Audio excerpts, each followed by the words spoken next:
Saludos y mi respeto a todos ustedes. En el marco del bicentenario de la gloriosa batalla de Carabobo y a fin de rendir homenaje a las mujeres y hombres que lucharon con sacrificio y dignidad por conquistar la independencia de nuestra patria, permítanle a este humilde servidor, Coronel Aviación Luis Bernardo Jiménez Rodríguez, contribuir con este pequeño aporte y tributar a estos verdaderos héroes que participaron en nuestra gesta histórica. Con el fin de fundamentar este webinar en hechos y criterios históricos, me tomé la libertad de apoyarme en el trabajo realizado por el doctor Gonzalo Pulido Ramírez, titulado Estudio histórico de la batalla de Carabobo de 1821, un nuevo enfoque. Igualmente por el trabajo de nuestro inmenso historiador Augusto Mijares en su obra El Libertador, así como un libro publicado por Óscar Jiménez que lleva por título El Relámpago de América.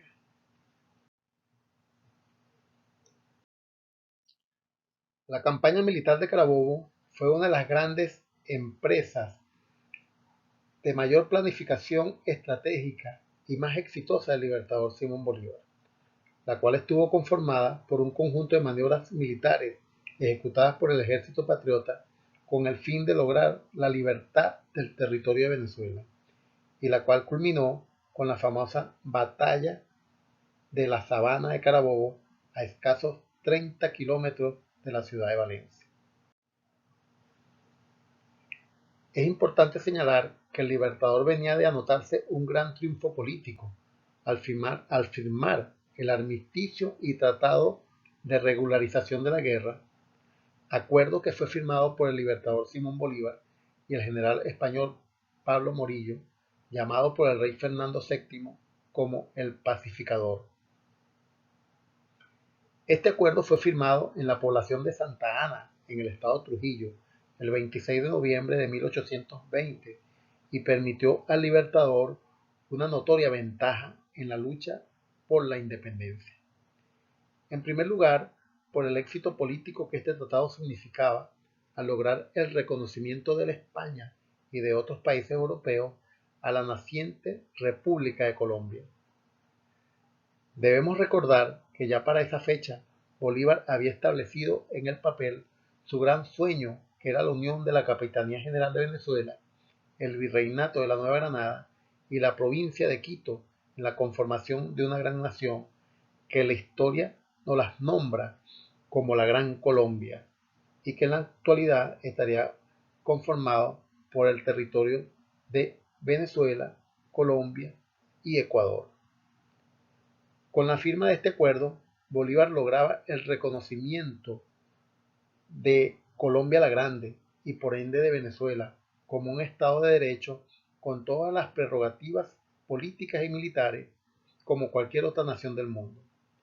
En segundo lugar, la firma del armisticio le daba al Libertador un triunfo moral, a la vez que le concedía el tiempo necesario para reorganizar el ejército libertador y reforzarlo con nuevas tropas y armamento. Para principios del año de 1821, y ya habiendo partido para España el general Morillo, dejando al mando de las tropas españolas al mariscal de campo Miguel de la Torre, los ejércitos de ambas naciones estaban distribuidos de la siguiente manera. En primer lugar, los llanos de Apure y parte de Barinas estaban bajo el control del general Páez, con lo que constituía el ejército de Apure y la mayoría de la caballería del ejército patriota. Esta caballería invencible que había hecho decir al mismo Pablo Morillo en una carta a su majestad el rey: dadme un Páez y 1000 llaneros de Apure y pondré Europa a vuestros pies. Además de la caballería, se encontraba en Apure bajo el mando de Páez el famoso batallón de cazadores británicos, que serían decisivos en la batalla de Carabobo. Por otro lado, en Oriente estaba Bermúdez con un batallón, el cual era suficiente para mantener bajo el control estos estados. El mismo Bolívar, con el general Santiago Mariño, Manuel Cedeño y el coronel Ambrosio Plaza, tenían el dominio de los estados andinos. Además, las fuerzas patriotas tenían el control de lo que era entonces la ciudad Angostura, hoy Ciudad Bolívar, de tal manera que ambas riberas del Orinoco, con todo este ganado y sembradío que permitían sustentar los gastos de la guerra, estaban bajo el control de los patriotas. Por su parte, el ejército realista, con la quinta división, ocupaba la ciudad de Guanare y tenía el control de los llanos de Portuguesa. Asimismo, Francisco Tomás Morales, aquel sanguinario lugarteniente y segundo de Bove, en conjunto con el coronel español José Pereira, al mando de los batallones Valencí y del grueso de la caballería realista, tenían el control de la ciudad de Calabozo y de los llanos guariqueños y del estado Cojedes. Igualmente estaba acantonada en la ciudad de Coro la primera división del ejército realista, conformada por los batallones Príncipe e Infante, bajo el mando del coronel Tomás García, la cual le daba el control a los españoles del estado Falcón, Lara y Yaracuy. Asimismo, el ejército realista tenía un batallón en Caracas que le daba el control de esta ciudad, así como también del puerto de La Guaira. El mismísimo mariscal de campo Miguel de la Torre, al mando del batallón Burgos, estaba acantonado en la ciudad de Valencia, por lo que todos los estados centrales estaban bajo el control de los españoles. Solamente quedaba aislado una pequeña guarnición en la ciudad de Cumaná. Esta guarnición quedó aislada debido a que el ejército oriental al mando de Bermúdez le cortaba el paso e impedía su movilización. Teniendo en cuenta esta distribución de los ejércitos, tanto patriotas como realistas, el 28 de enero de 1821, el pueblo de la ciudad de Maracaibo declara su independencia y se suma de manera libre y popular a la revolución. Esto lo aprovecha el Libertador y ordena al general Urdaneta que avance desde Riohacha, en la Nueva Granada, hasta Maracaibo, en apoyo al soberano pueblo del Zulia. Esto lo considera de la Torre como un acto hostil que rompe el armisticio y reclama formalmente por tal acción al Libertador. A este reclamo el Libertador responde que la revolución de Maracaibo es un acto libre y soberano del pueblo que aclama por su libertad y que ni él ni el ejército patriota tuvieron inherencia alguna en estos hechos. Finalmente, y al no llegar a ningún acuerdo satisfactorio para ambos ejércitos, estos deciden romper el armisticio y dar fecha de inicio de hostilidades el 28 de abril de 1821. Para esta fecha, 28 de abril de 1821, Miguel de la Torre decide movilizar la primera división desde Coro hacia la ciudad de San Felipe, para luego seguir la marcha hacia Valencia, pues sus planes eran reagrupar su ejército y plantearle batalla al Libertador en la cercanía de la ciudad de Guanare, antes que el Libertador pudiera organizarse y agrupar sus tropas. Este movimiento dejó desprotegido la ciudad de Coro y la aprovechó Urdaneta para avanzar y tomar dicha ciudad el 11 de mayo de 1821. Al mismo tiempo, y para la misma fecha, ya el Libertador comienza a mover sus piezas en el tablero de ajedrez y ordena al coronel Cruz Carrillo avanzar desde Trujillo hacia Barquisimeto con una de las tareas más importantes de la campaña de Carabobo, la cual era una misión de distracción y engaño, llamada también de diversión. La orden era expresa. El coronel Cruz Carrillo debía tomar Barquisimeto, unirse a las tropas de Urdaneta que venían de Coro y simular que tenía un ejército mayor al que llevaba, avanzar hacia San Felipe por la vía de Nirgua para luego dirigirse a Valencia y molestar a las tropas realistas, atacando sus flancos y retaguardias, maniobrando de tal manera que diera a entender a De la Torre que la intención del ejército patriota era atacar y tomar Caracas. Exactamente un día después de iniciar estas maniobras, el 12 de mayo de 1821, el general Bermúdez, con 1.200 soldados, abre el frente oriental, avanza desde Unare y venciendo a los españoles en el río El Guapo, continuando la marcha hasta Caucagua, vence a los realistas en el Trapiche de Ibarra en la llamada Batalla de Guatire. Esto le permite avanzar hacia Caracas, la cual toma el 14 de mayo a las 5 de la tarde, y desplegando un contingente que igualmente se apodera del fuerte de La Guaira. Estos dos movimientos de distracción, tanto el de Cruz Carrillo como el avance de Bermúdez, desconciertan al general Latorre y le quitan la iniciativa, desbaratando sus planes de presentarle batalla al Libertador en Guanare. Es por ello que ordena el movimiento de las tropas al mando del general Francisco Tomás Morales y del coronel Pereira para que corten el avance de Bermúdez, y al mismo tiempo ordena al coronel español María Herrera, comandante de la quinta división ubicada en Guanare, que se movilice hacia San Carlos de Cojedes a fin de evitar que su ejército quede dividido y proteger su propia retaguardia, asegurando las comunicaciones y el suministro de las tropas. Mientras tanto, Bermúdez continúa su avance vertiginoso y el 20 de mayo toma la ciudad de la Victoria, prácticamente sin defensa. En esta plaza se mantiene y aguanta con firmeza el embate de las tropas de Morales. Finalmente, el 24 de mayo, la situación se hace insostenible y abandona la Victoria replegándose hacia Caracas. El 26 de mayo, siendo atacado por un ejército muy superior en número, Bermúdez ordena la evacuación de Caracas hacia Guatire, siendo perseguido por el general José Pereira, el cual finalmente fortalece en la ciudad de Caracas con el primer batallón Valencí y retoma el puerto de La Guaira por orden del general de la Torre. Mientras esto sucede, Morales, con el grueso de la caballería y el resto de los batallones, llega hasta Valencia para reunirse con el grueso del ejército realista.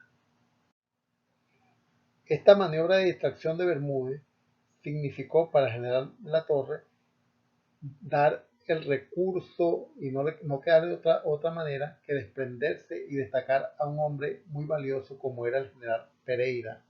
quien era jefe de su Estado Mayor, pero que obligatoriamente tiene que resguardar la ciudad de Caracas y perseguir a Bermúdez. Ya es para entonces 26 de mayo. Estamos a escaso un mes de la gran batalla.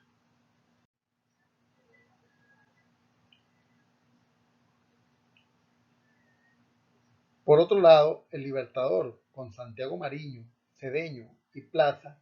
avanza hacia Barinas, llegando a esta ciudad a mediados de mayo. Prácticamente y sin darle descanso a sus tropas, el coronel Ambrosio Plaza recibe la orden de avanzar de una vez hacia Guanare.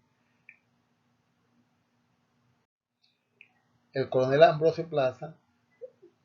toma prácticamente sin resistencia dicha ciudad, pues estaba desguarnecida por los realistas.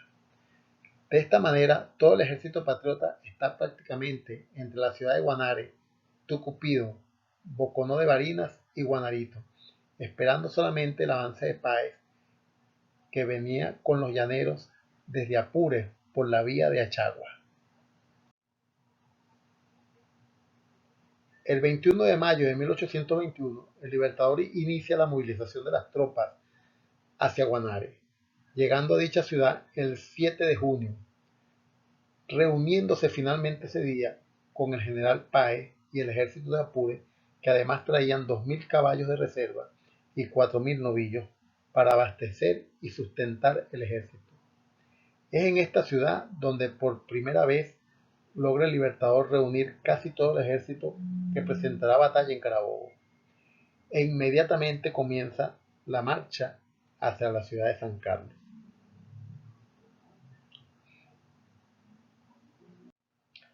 La guarnición y avanzada realista que está apostada en esta ciudad se retira para reunirse con el resto del ejército realista. Y de esta manera, el mariscal de campo,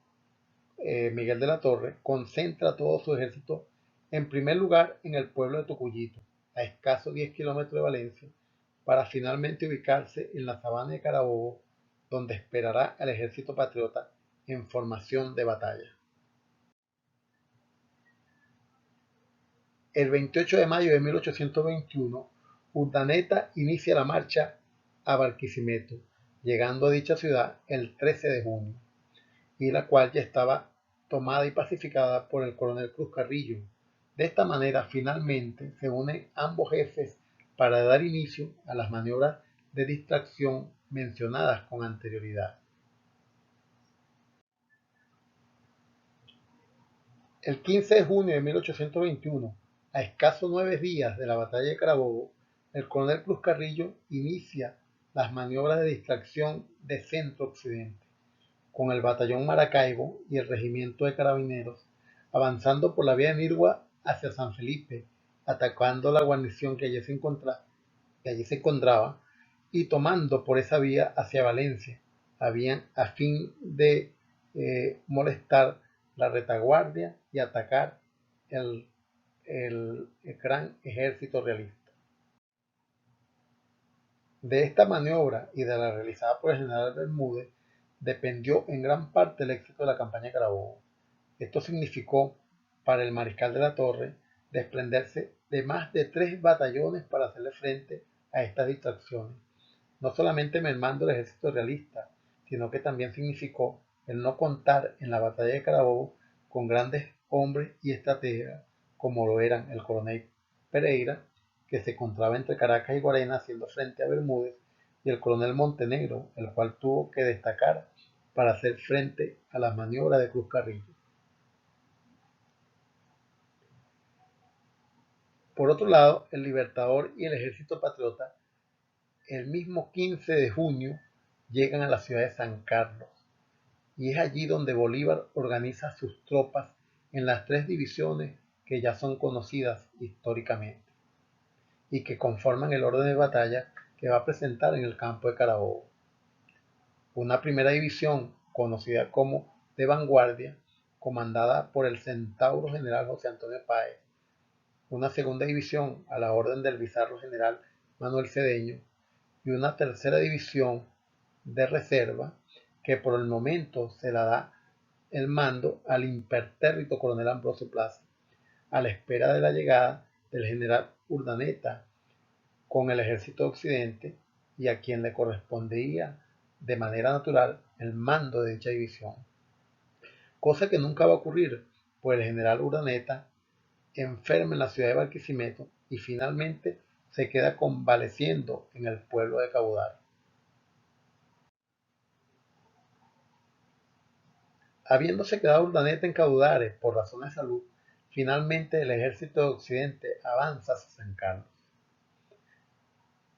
llegando a esta ciudad el 19 de junio de 1821. Bolívar reafirma en el mando de la tercera división al coronel Ambrosio Plaza y distribuye las tropas del ejército de Occidente en las diferentes divisiones. 23 de junio, un día antes de la gran batalla. El ejército patriota está con la moral alta, aunque agotados por las largas marchas a paso redoblado que viene haciendo desde hace más de un mes. Ese mismo día avanza y desaloja a la avanzada realista de la sabana de Taguanes, a horas del mediodía. Se ubica en esa sabana donde acampa y pernota, para finalmente, a las 4 de la mañana, escucharse de manera clara las trompetas de la Diana de Carabobo y el ejército libertador ponerse en marcha hacia el inmortal campo de Carabobo, donde se libra la gloriosa batalla de Carabobo, que sella la independencia de Venezuela y consolida el gran sueño bolivariano.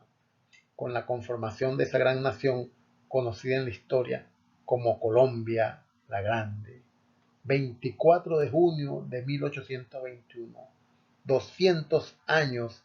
de la gloriosa Batalla de Carabobo.